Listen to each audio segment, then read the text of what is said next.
So a few weeks ago, we headed off for a camping trip to Myrtleford. Got the trailer packed and we're ready to roll. So once we get out of town, we've got about 200 k's of this. Everything is brown and flat.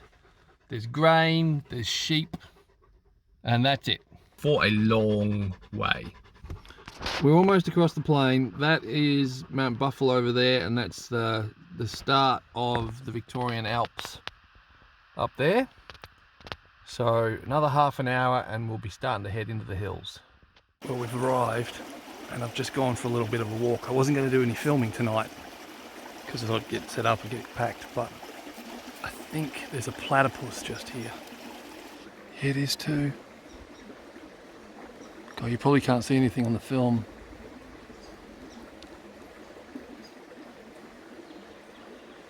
It's really where you want a zoom lens or something. That is so cool.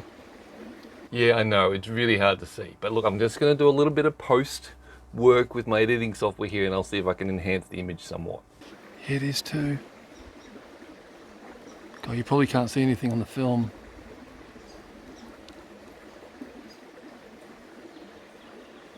It's really where you want a zoom lens or something.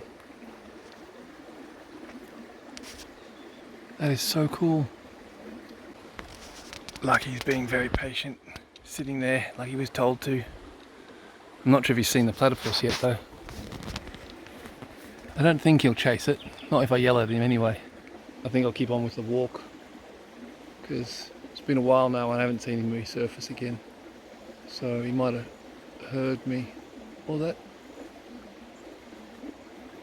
might be him up the far end of this pool, but you know, to get a decent shot, like they're so small and you know, you really need a really good telephoto lens or something. But anyway, I'm going to skip around the edge of this pool and check out the bedrock up further. Well, I've just come across another little creek and it's not much to look at, but these hills are pretty dry, and the distance to the top of them is pretty short. So these little feeder creeks that feed into this, you know, the main creek here, they don't run very often and they don't run for very long.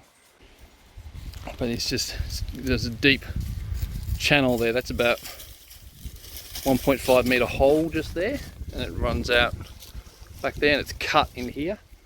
And so you can just see it's not much to look at back there, but it goes up into those hills up there.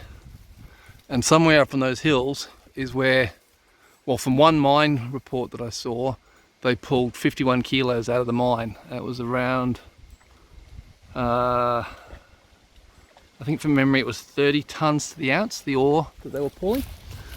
But that's where this bar could be coming from, is if this material is coming out here and then being drawn along there. It doesn't look very gravelly, but it might be worth doing a test pan because it could be full of tin, and that's why it's sitting there. But anyway, we'll check that out later. And that brings me to the point, is that on this trip, I wasn't really looking for gold. Like, I was expecting to find some, but what I was really after was tin. This is all interesting stuff. It's incredible. Now that looks like an interesting place to test. Oh, there's a fence.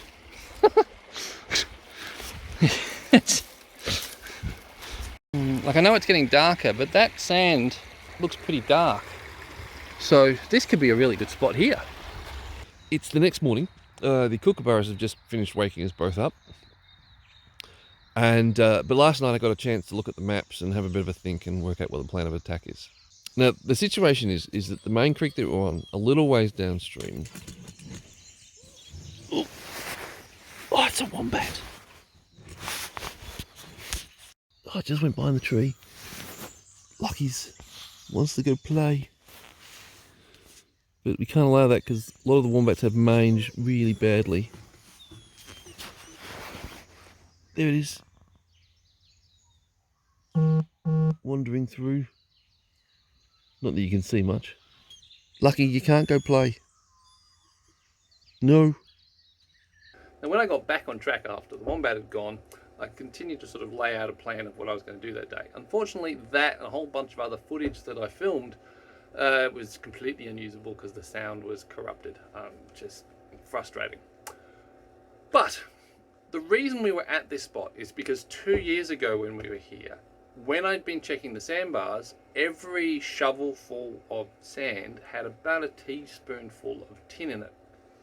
And what my thinking was that, well, that was on the top of the sandbars, that it would only get better as I went deeper in the sandbar, and then maybe underneath all that sand there'd be some really nice gold. Gold that no one had bothered to touch because they didn't want to be bothered with digging off, 2-3 foot of sand to get to it. Unfortunately, as I did more and more test pans, I kept on finding almost no tin, or even no tin at all. And in many cases, the exact same places where I tested previously, but it was gone. And it proved very challenging. But this was a family trip, and later that day, the rest of the family rocked up and joined me. And I caught some cool moments on film. Our intrepid adventurers coming down the path. Hi.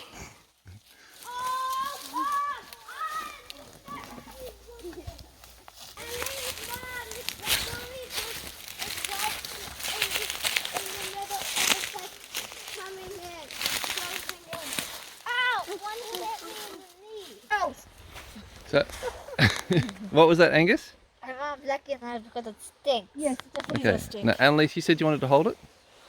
No. I want to have a go at holding. Would you want to have a close look? Someone else to hold it. Oh, for God's sake! What? It started coming out and it scared me. Is this a tiger turtle? No, it's a snake-necked tortoise, or long-necked turtle. Just look. See? It'll stick. Send it into the water already.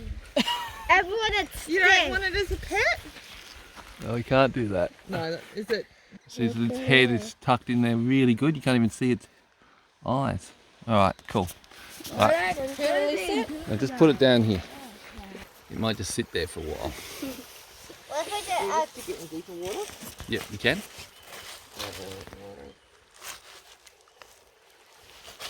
It doesn't want to swim. I'm talking about the stick. Right. Don't. No, what you need to do is you need to be quiet. Be still. Hey, Lucky. Whoa. He's got his head out. Looking around. But I think he's seeing all you guys move and said, oh no, here we go. Maybe. Yeah, he's going to have to breathe at some point. This is his challenge. There he goes. He's breathing. Stuck his nose up. It's probably waking up. There he is. That's a long neck. And it gets longer. Yes. And it hurts. Who's going to stick their finger in there and see if Dad's right? No. Have you been? Did it bite you? Not this one, but I have been bitten by them before. So the kids are losing patience because it's just sitting there. So Morag's put it in deeper water. But Morag, if you put it in deeper water again, like out another couple of feet, then yeah, it won't be able to reach the surface without moving. But you'll have to pick it up and put it out in deeper water. Can I do that? Yeah. Just, you're going to get wet a bit. How about I pick yourself up and you do it? Okay, how about I do it? Because yeah. I got longer arms. Oh! No, he's got his leg out. I got a leg out. I might be getting ready to move. Well, he's got his little foot out. Is he going to move? Morag got a bit impatient and shifted him out into deeper water. Yeah, do it. I just want to see it move. But it hasn't moved much. It's funny. And he's off. I'm not sure why that. I would have used it as a stepping stone. You would have used it as a stepping stone. I would have noticed it before I stepped on it though. Yeah, well, I nearly stepped on it. Really? Yeah, I put my boot about 6 inches away from it, and then I looked down and I saw the shell pattern. I thought, oh, that's a turtle. Cool. All right, back to camp. Goes to that. I'm gonna smack it. They bite. Hey. Don't you, goose? They really hurt. I'm scaring it away. They're huge. That's a good 30 mil long, inch and a half. What do I go to do? No, 30 mil will be inch and a quarter. I got I think all the excitement has worn Lucky out. Hey? Now, at this point in the trip, the prospecting side was actually not going really well, but it doesn't matter. It really doesn't matter. In addition to what I've shown you, we saw a bunch of lizards. There was an echidna that wandered through it at one point, and in that stretch of creek next to which we were camped, there were at least 2 more platypus that we got to see. The kids actually got to see them, and in fact, there was one point downstream where there was this big pool, so you could sort of sit on top of the rocks, look down in the water, and get a really good view of them. And for the kids, that's the first time they'd seen a platypus in the wild. Like, I hope at some point in the future, I'll have the camera gear so that I can actually get you better video footage of them. But for that to happen, I'm going to need a few more patrons. Hint, if you want to support the channel so you help me to do more and with better gear and stuff, then there's a link in the description below. But otherwise, look, really, what would be great if you guys could get on and like the video, put a comment in, even if it's just, oh, that's so cute, or you suck, what are you doing messing with that turtle, the poor thing, leave it alone. That'd be great. But anyway, catch you guys in the next video. Bye bye.